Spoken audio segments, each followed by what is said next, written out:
Big TV భక్తి సమాచారం WhatsApp ఛానల్లో జాయిన్ అవ్వండి. అన్ని విశేషాలు ఎప్పటికప్పుడు తెలుసుకోండి. ఐగిరి నందిని నందిత మేదిని విశ్వ వినోదిని నందినుతే గిరివర వింధ్య శిరోధిని వాసిని విష్ణు విలాసిని జిష్ణునుతే. అందరికీ నమస్కారం, వెల్కమ్ టు బిగ్ టీవీ. ముందుగా ప్రేక్షకులందరికీ విజయదశమి శుభాకాంక్షలు. ఇప్పుడు మనతో పాటు మాట్లాడడానికి ఆధ్యాత్మిక గురువులు, జ్యోతిష్య పండితులు బ్రహ్మశ్రీ కిరణ్ శర్మ గురుగారు మనతో పాటు ఉన్నారు. ఆయనతో మాట్లాడదాం. నమస్కారం గురుగారు. సమస్త సన్మంగళాని భవంతు, అష్టలక్ష్మి ప్రాప్తిరస్తుమా. గురుగారు, విజయదశమి 9-10 రోజులు అమ్మవారు ప్రతి ఒక్క చెడుతో పోరాడి గెలిచిన రోజు. మరి విజయదశమి ఏ విధంగా జరుపుకోవాలి ఏంటండి? శ్రీమాత్రే నమః. శమీ శమీయతే పాపం శమీ శత్రునాశనం అర్జునస్య ధనుర్ధారి రామస్య ప్రియదర్శిని. ఈ శ్లోకాన్ని ఎంత ఎక్కువసార్లు చదువుకుంటే అంత విశేషం. శమీ శమయతే పాపం శమీ శత్రునాశనం అర్జునస్య ధనుర్ధారి రామస్య ప్రియదర్శిని. ఇక్కడ చాలామందికి విజయదశమి రోగానే రావణ సంహరణ గుర్తొస్తుంటుంది. అసలు రావణాసురుడికి విజయదశమి సంబంధం ఎక్కడుంది అనేటువంటి నానుడు కూడా ఎక్కువగా ఉంటుంది. అంటే ఇక్కడ అర్థం ఏమిటంటే చెడు మీద మంచి అనేది విజయాన్ని సాధించినటువంటి కారణం చేత కొంతమందికి ఆ సమయంలో రావణ సంహారం జరిగినటువంటి భావన కొంతమందికి, ఈ యొక్క శ్రీలంక వాసులందరికీ కూడా, తమిళనాడు వాసు కొంతమందికి రావణ సంహారం ఈరోజు జరిగినటువంటి భావన ఎక్కువగా ఉంటుంది. రావణ సంహారం దసరా ఎప్పుడు జరగలేదు. అయితే ఇక్కడ శమీ చెట్టుకి అంటే జమ్మి చెట్టుకి ఎందుకు పూజ చేస్తారు అని అంటే, జమ్మి చెట్టు పూర్వ వృత్తాంతాన్ని, భగవంతుని యొక్క పూర్వ వృత్తాంతాన్ని తెలుసుకున్నటువంటి మహత్తరమైనటువంటి ఒక చెట్టు. అంటే దుర్యోధనులని అంటే చెడుని నాశనం చేయడానికి కృష్ణ పరమాత్ముడి యొక్క అనుగ్రహం చేత ఈ పాండవులందరూ కూడా ఈ యొక్క అజ్ఞాతవాసము చేయడానికి పూనుకుంటున్నప్పుడు, అరణ్యవాసం అయిపోయింది, అజ్ఞాతవాసానికి వెళ్ళాలి, వీళ్ళ ఆయుధాలని తీసుకెళ్తే గుర్తుపడతారు అందరూ కూడా. మరి అలాంటి సమయంలో మరి ఎలా చేయాలి మనం అని చెప్పేసి ఎక్కడ పెట్టాలనేటువంటి భావనతో వాళ్ళ యొక్క కృష్ణుడి యొక్క అన్ని బృహత్తర ప్రణాళిక అంతా కూడా ఒకళ్ళు వింటారు. ఎవరు? జమ్మి చెట్టు. ఆ జమ్మి చెట్టు వినగానే స్వామి తప్పుగా అనుకోదని చెప్పేసి జమ్మి చెట్టు వచ్చేసి నేను మీ యొక్క ఆయుధాలను నేను దాచిపెట్టగలను అని చెప్పేసినప్పుడు ఆ యొక్క ముళ్ళ చెట్టు, అంటే జమ్మి చెట్టు అంతా ముళ్ళుగా ఉంటుంది, ఎక్కడ ముట్టుకున్న ముళ్ళు ఉంటాయి. ఆ జమ్మి చెట్టు మీద మనం జాగ్రత్తగా చివరన జాగ్రత్తగా అంచుల మీద దాచిపెట్టేసి అజ్ఞాతవాసం చేసి మళ్ళీ వాళ్ళు తిరిగి వస్తారు. అంతవరకు భద్రంగా, అంటే గాంధీవం ఇవన్నీ కూడా చాలా భయంకరమైనటువంటి ఆయుధాలు. అవి ఎవరి దృష్టి పడినా అది చాలా పవిత్రత కోల్పోతాయి. అవి చాలా జాగ్రత్తగా ఉండాలి. ఎవరి చేతి ముట్టుకుంటే వాళ్ళ చేతికి బలం ఎక్కువ ఉంటుంది. కాబట్టి అటువంటి పరమ పవిత్రమైన దుర్భేద్యమైనటువంటి ఆయుధాలని సంవత్సరం పాటు కాపాడినటువంటి జమ్మి చెట్టుకి కృష్ణుడు వరమిస్తాడు. ఎవరైతే నిన్ను ముట్టుకుంటారో, ఎవరైతే నిన్ను స్పర్శ చేస్తారో, నిన్ను స్పర్శ చేసి రామనామస్మరణ చేస్తారో వారికి ఐశ్వర్య ప్రాప్తి కలుగుతుందని చెప్పేసి వరాన్ని ప్రసాదిస్తాడు. ఆ దినము నుంచి, అంటే ఆ రోజు ఎప్పుడైంది మనకి ఈ యొక్క ఆశ్వయుజ శుద్ధ దశమి రోజు అది జరిగింది. కాబట్టి ఆ రోజునే అమ్మవారికి విజయోత్సవం. అంటే ఒక కాలంలో అమ్మవారి విజయోత్సవం, ఒక కాలంలో ద్వాపర యుగంలో కృష్ణుడి యొక్క ఆయుధం దాచిపెట్టడం, ఒక యుగంలో ఇదే రోజున రావణ సంహారం జరగడం. ఇవన్నీ కాకతాళీయం జరిగింది. కాబట్టి ఆశ్వయుజ శుద్ధ దశమి రోజున మనకి దుర్గమ్మ వారి ఉత్సవం జరిగినప్పటికీ రావణ సంహరణకి, రావణి దహనాన్ని, అలాగే కృష్ణుడి యొక్క అంశతో, కృష్ణుడి యొక్క అనుగ్రహంతో జమ్మి చెట్టు యొక్క అంటే జమ్మి వృక్షం యొక్క పుణ్యఫలాన్ని పొందుకోవడానికి అక్కడ మనం ఈ జమ్మి ఆకుని తీసుకొని శమీ దేవుడికి పూజ చేయాలంటే ఆ జమ్మి చెట్టుకి పూజ చేయాలి. మనం ఆ జమ్మి చెట్టుని ఎక్కడ పూజ చేయాలి? మనం కొమ్మలు తీసుకొచ్చేసి మన ఊళ్ళలో పెట్టుకుంటున్నాం కాదు. ప్రజలందరూ కూడా ఊరి నుంచి గ్రామంలో బయటికి వెళ్ళాలి. ఇక్కడ మరొక విశేషం ఏంటంటే, ఇక్కడ సంప్రదాయబద్ధంగా ఒకటి మనం బతుకమ్మని మనం బాగా గుర్తుపెట్టుకోవచ్చు. బతుకమ్మ పండుగని, బతుకమ్మని ఉద్వాసం చెప్పిన తర్వాత ఇంటి ఆడపడుచు కదా, ఆడపడుచు వెళ్ళిపోయి చెప్పేసి జానపదులందరూ కూడా, అంటే జనాలందరూ కూడా ఊరి బయటికి వెళ్ళి అమ్మవారిని సాగనంపుతుంటారు. బాగా గుర్తుపెట్టుకోండి. అది కొంతమంది అష్టమి రోజు చేస్తారు, కొంత నవమి రోజు చేస్తారు. ఇక్కడ దశమి రోజు కూడా వెళ్ళిన అమ్మవారిని చూడడానికి, అమ్మవారు ఇక్కడే ఉందేమో మనం పిలుద్దాం మళ్ళీ అనేటువంటి భావనతో ఈ ఊరందరూ కూడా బయటికి వెళ్ళిపోతారు. ఉత్సవాదైన తర్వాత వీళ్ళందరూ అడవికి ఎందుకు వెళ్తారంటే అనేకమైనటువంటి పశుపక్షాదులకి ఆహారం పెట్టడానికి ఉత్సవంగా వెళ్తారు. కాబట్టి ఊరి బయటికి వెళ్ళి వృక్ష సంపద వృద్ధి చేయడానికి పరోక్షంగా భౌతిక ఆలోచన ఇది. అంటే ఆ పశువులవన్నీ కూడా అడవికి వెళ్ళి అడవికి దగ్గరగా ఏం కావాలో చూడడానికి వెళ్తూ ఉంటారు. అలా అడవిని శుభ్రం చేయడానికి కూడా వెళ్తూ ఉంటారు. అక్కడ శమి వృక్షానికి పూజ చేసి అక్కడ అందరూ కూడా శమి చెట్టుకి ప్రదక్షిణ చేసి తమ కోరికలు ఉన్నటువంటి వాటిని అక్కడ స్వామివారికి అర్పణ చేస్తే కృష్ణ పరమాత్ముడి యొక్క అనుగ్రహం చేత మనం అనుకున్న కోరిక నెరవేరుతుంది, రామనామ స్మరణ వల్ల మనకి అనుకున్నది విజయం దక్కుతున్న భావనతో ఆ శమి వృక్షానికి పూజ చేస్తారు. సాయంకాల సమయంలో వెళ్ళాలి. మధ్యాహ్నం పొద్దున మనం పూజ చేసుకున్నాం, అమ్మవారి కలశోద్వాసన అయిపోయింది, నీళ్లు చల్లుకున్నాం, ఆశీర్వాదం తీసుకున్నాం, మధ్యాహ్నం బ్రహ్మాండంగా అందరితో కలిసి భోజనం చేసాం. ఆ భోజనం అయిపోయి సాయంత్రం తాంబూలాలు వేసుకొని మెల్లిగా ఊరంతా ప్రయాణం చేసి ఇంట్లో అందరూ కూడా పశువులు పక్షులు అన్నీ కూడా ఊరి బయటికి వెళ్ళి ఉత్తరమొప్పినటువంటి శమి వృక్షానికి వెళ్ళి పూజ చేసి ప్రదక్షిణ చేసుకొని మళ్ళీ సంధ్యవేళ పడిన తర్వాత అందరూ కూడా మళ్ళీ గ్రామంలోకి వచ్చి ఉత్సవం జరుపుకోవడం, అమ్మవారి స్తోత్రాలు వినడం అన్నీ కూడా చేసేటువంటి మహత్తరమైన పండుగ ఈ దసరా సందర్భంగా చేయబడుతుంది. కాబట్టి ఈ రాజరాజేశ్వరి దేవి అలంకరణతో దుర్గాదేవి అనుగ్రహాన్ని పొందుకొని మహాకాళి, మహాలక్ష్మి, మహాసరస్వతి స్వరూపమైనటువంటి ఈ యొక్క విజయదశమి పర్వదినం మీకు అష్టైశ్వర్య ప్రాప్తి కలిగించే అవకాశాలు బలంగా ఉంటాయి. గురుగారు చాలా వరకు కూడా ఈ నవరాత్రులు ఏవైతే ఉన్నాయో ఈ నవరాత్రులు మొత్తం కూడా అంటే ఈసారి మొత్తం కూడా చూసుకుంటే 11 రోజులు అని చెప్పొచ్చు. ఈ 11 రోజుల్లో ఆడవాళ్ళకి ముఖ్యంగా చూసుకుంటే పీరియడ్స్ రావటం ఇలాంటివి కొన్ని జరుగుతూ ఉంటాయి. కాబట్టి మరి నవరాత్రుల్లో మనం గత వీడియోలో మాట్లాడుకున్నట్టుగా 11 రోజులు కూడా అమ్మవారి దీక్షలో ఉండాలి, అమ్మవారిని ఏ విధంగా పూజించాలనేది మనం చెప్పుకున్నాం. మరి మధ్యలో అంటే మధ్య సమయంలో మధ్య నవరాత్రుల్లో ఆడవాళ్ళకి నెలసరి వస్తే మరి ఏ విధంగా? ఒకటి ఇక్కడ బాగా చెప్పుకోవాల్సిందంటే ఒకసారి ఒక నెలసరి వచ్చిన తర్వాత 10 రోజుల లోపల వస్తే దానికి దోషం లేదు. అంటే 10 రోజుల లోపల ఒకసారి కొంతమందికి వస్తూ ఉంటుంది, దానికి ఎటువంటి దోషం లేదు. పక్షము దాటిన తర్వాత అంటే ఇప్పుడు సపోజ్ మనకి 5 రోజుల క్రితం మనకి నెలసరి వచ్చింది, మధ్యలో మనకి 5 రోజుల స్టార్టింగ్లోనే మళ్ళీ 5వ రోజు మహాలక్ష్మి రోజు మనకి మళ్ళీ నెలసరి వచ్చింది. దోషం అంటే దోషం కాదు, 10 రోజుల లోపల వస్తే దోషం కాదు, పక్షము దాడితే మాత్రం దోషం. సపోజ్ మనకి 10 రోజుల ముందు నెలసరి వచ్చింది, 5 రోజులు మళ్ళీ లక్ష్మీదేవి అవతారంలో మళ్ళీ బయట వచ్చేసాం, అది దోషమే. అంటే మళ్ళీ మీరు పూజకి అర్హత ఉండదు, పూజ చేయడం పనికిరాదు. అలా కలశం తీసేయాలా? అక్కర్లేదు. మీ వారం చేస్తున్నారు, మీ భర్త గారు ఉన్నారు కదా, పోని భర్త గారు ఏదో వేరే దేశం వెళ్ళారు, వేరే గ్రామం వెళ్ళారు, మీ అత్తగారు ఉన్నారు కదా, మీ మామగారు ఉన్నారు కదా, వాళ్ళు కూడా వృద్ధులండి చేయలేరు, మీ కుమారుడు ఉన్నాడు కదా, కుమారుడితో చేయించండి. అంతే తప్ప మీరు అక్కడ నైవేద్యానికి కానీ అలంకారానికి కానీ పూజా సామాగ్రి తోడడానికి కానీ కడడానికి కానీ పూజా మందిరం రావడం కానీ అసలు పూజా చక్రం దగ్గర ఎక్కడైతే మీరు ఏర్పాటు చేసుకున్నారో ఆ పీఠ దగ్గర కూడా మీరు రావడానికి వీల్లేదు. మీరు సపరేట్గా వేరే రూమ్లో ఉండాల్సిందే, ఈ పూజ దగ్గరికి రావాల్సిన అవసరం లేదు. అక్కడ పూజలో మీరు పాలు పంచుకోకూడదు, అది ఎట్టి నిషిద్ధమైంది. మరి 5 రోజుల తర్వాత ఎప్పుడు రావాలి పూజకి మళ్ళీ అని అడిగితే 4వ రోజు దీక్ష, 4 రోజు దీక్ష ఉంటుంది. 4వ రోజు తర్వాత 5వ రోజు స్నానం చేసి అప్పుడు మళ్ళీ మీరు పూజా కార్యక్రమంలో పాలు పంచుకోవచ్చు, ఇబ్బంది లేదు, దానికి ఎటువంటి దోషం లేదు. గురుగారు మరి ముఖ్యంగా చూసుకుంటే మహిళ అది అంటే మరణించిన వాళ్ళు కావచ్చు లేకపోతే ఏ ఇతర కారణాల వల్ల అయినా సరే మహిళ అంటూ అనేది ఉన్న వాళ్ళు నవరాత్రులు చేసుకోవచ్చు అంటారు? ఒకటి ఇక్కడ మనకి ఎవరు కూడా దాదాపుగా మృతాశౌచం అంటారు దాన్ని, మహిళ పట్టిన వాళ్ళు మృతాశౌచం. మహిళ అంటే 2 రకాలు, ఒకటి జాతాశౌచము, మృతాశౌచము, రెండింటి మహిళ అంటారు. కాబట్టి ఇంట్లో మీకు ఎవరైనా మరణించిన మహిళ పట్టినా వాళ్ళ ఇంట్లో నవరాత్రులు పనికిరావు.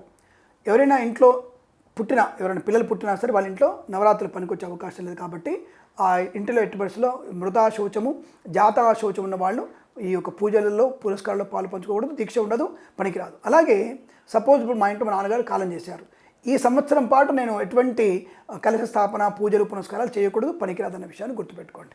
గురుగారు నవరాత్రులు చేసేవాళ్ళు ఖచ్చితంగా కలశాన్ని ఇంట్లో పెట్టాల్సిందే అంటారా, లేకపోతే అమ్మవారి అనుగ్రహంతో అమ్మవారిని స్మరిస్తూ పూజలు చేసుకుంటే మంచిది అంటారా? స్మరణ భావము వేరు, కలశ స్థాపన వేరు, ఫోటో పెట్టుకొని పూజ చేసుకోవడం వేరు, శ్రీచక్రార్చన వేరు, నవావరణ పూజ వేరు, ఇలా అనేక రకాల పూజలు ఉంటాయి. ముఖ్యంగా శరన్నవరాత్రుత్సవంలో కలశ స్థాపన ప్రధానమైనది. కలశ స్థాపన ప్రధానం లేకుండా మనం పూజ చేసుకునే అర్హత లేదు.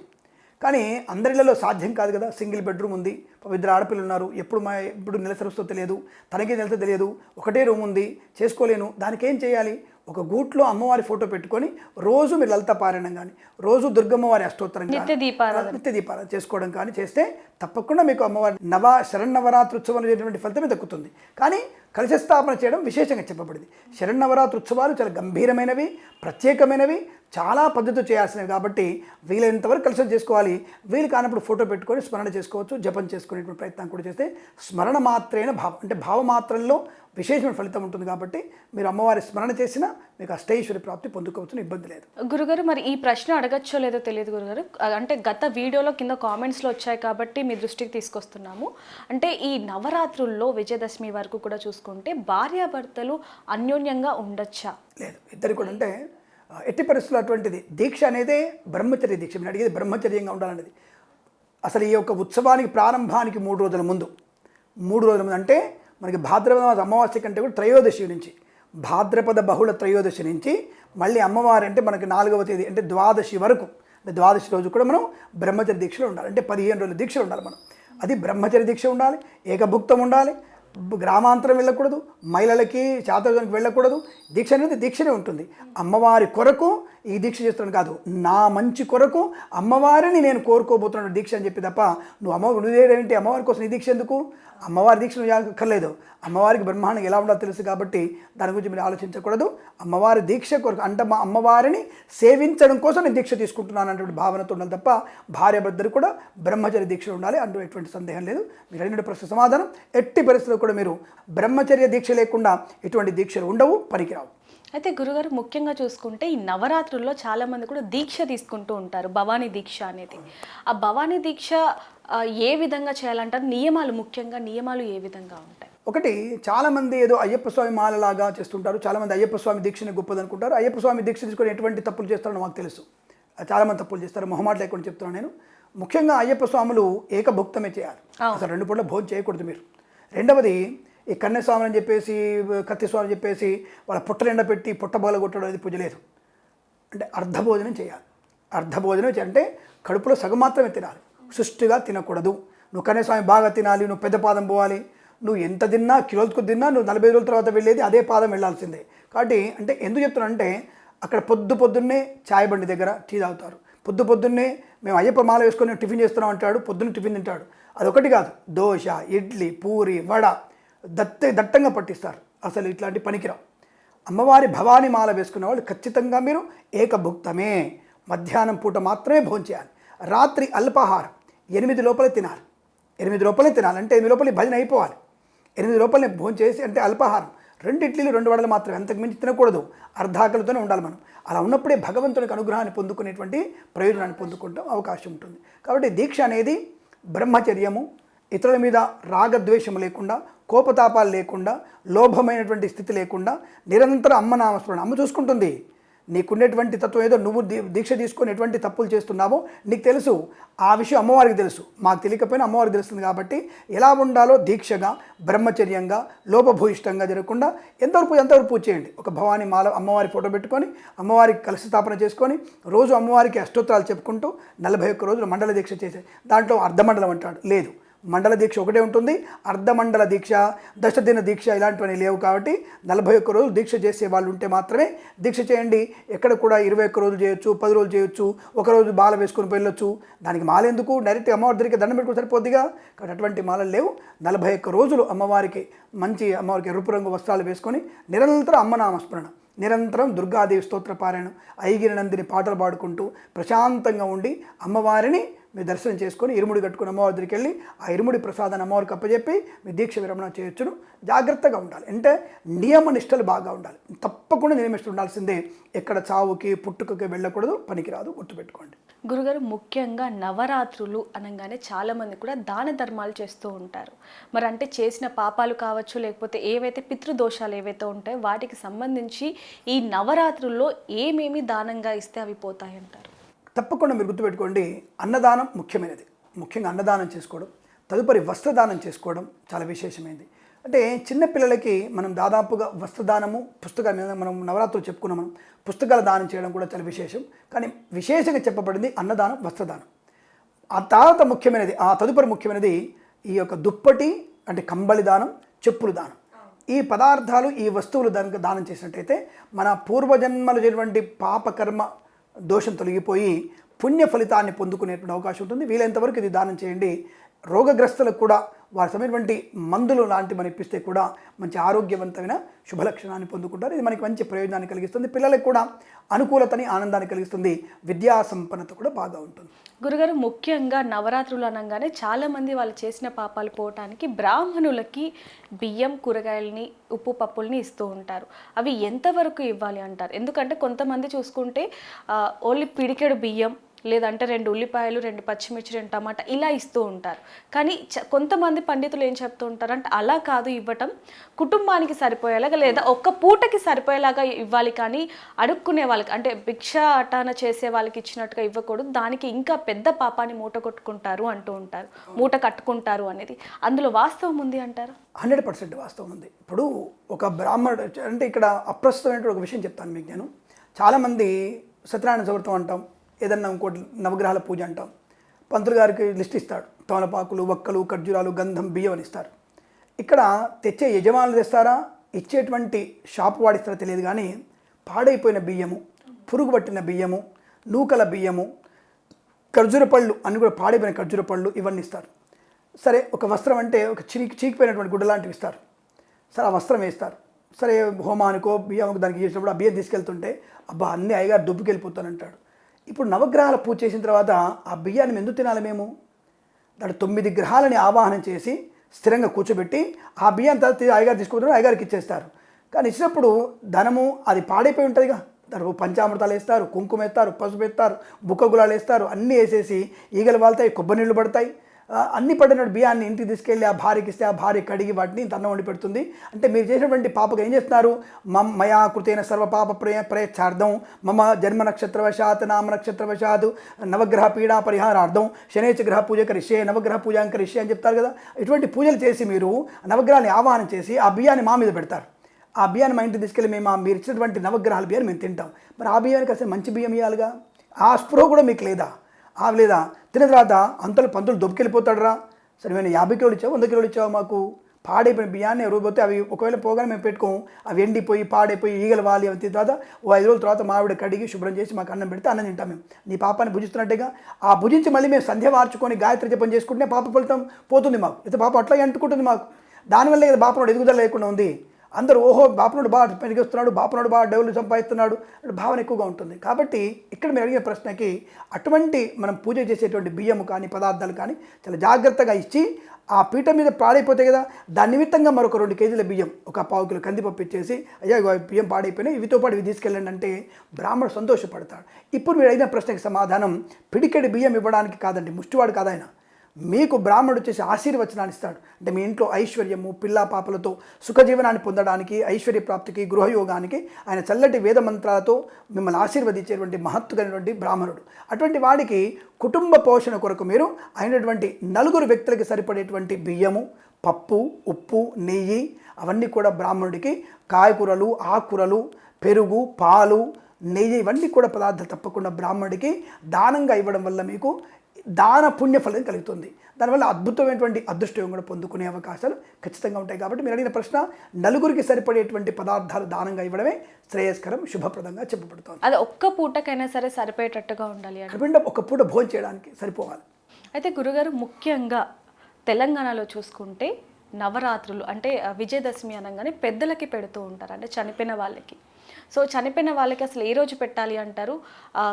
కార్యక్రమాలు ఏ విధంగా ఉంటాయి? ఒకటి గుర్తుపెట్టుకోండి, భాద్రపద మాసంలోనే అయిపోతాయి. ఎందుకంటే పెద్దలకు బియ్యం ఇచ్చేది, పెద్దలకి తర్పణాలు పిండాలని కూడా భాద్రపద అమావాస్యకి లాస్ట్ అయిపోతాయి. కానీ కొంతమంది మర్చిపోవడమో, లేకపోతే ఇంకొక కార్యక్రమం ఉండడమో, లేకపోతే మైల రావడమో, పురుడు రావడమో, ఆ 15 రోజులు చేయలేకపోని చెప్పేసి ఏ రోజు ఇస్తే మంచి అని చెప్పేసి దసరా రోజు మంచిదే కదా, అమ్మవారి పండుగ రోజు అయ్యగారికి, పంతులు గారికి ఇస్తే మంచిది అని చెప్పేసి ఆ భావనతో వాళ్ళందరూ కూడా దసరా రోజు ఇచ్చేటువంటి సంప్రదాయం కూడా కొంత తెలంగాణ ప్రాంతంలో ఉంది. కాబట్టి దసరా రోజు కూడా అటువంటి తిలతర్పణ వదిలిపెట్టుకొని తిలతర్పణ ఇచ్చేసి భోజన పదార్థాలు పెట్టుకోవడం, ఇవ్వడం అనేది శాస్త్రంలో చెప్పబడింది. అది ఇవ్వడానికి బ్రాహ్మడికి ఇవ్వడం విశేషంగా చెప్పబడింది, ఇస్తుంటారు కూడా, అది మంచిదే. అంటే పితృదేవతల అనుగ్రహాన్ని పొందడానికి మధ్యాహ్నం పూట ఇస్తే ఇంకా మంచిది, శుభం కలుగుతుంది. గురుగారు, విజయదశమికి సంబంధించి అనేక ప్రశ్నలకి చాలా చక్కగా అందరికీ అర్థమయ్యేలాగా వివరించారు. ధన్యవాదాలు గురుగారు. అఖండ లక్ష్మీ ప్రాప్తిరస్తు. అందరికీ విజయదశమి శుభాకాంక్షలతో ప్రేమతో మీ కిరణ్ శర్మ.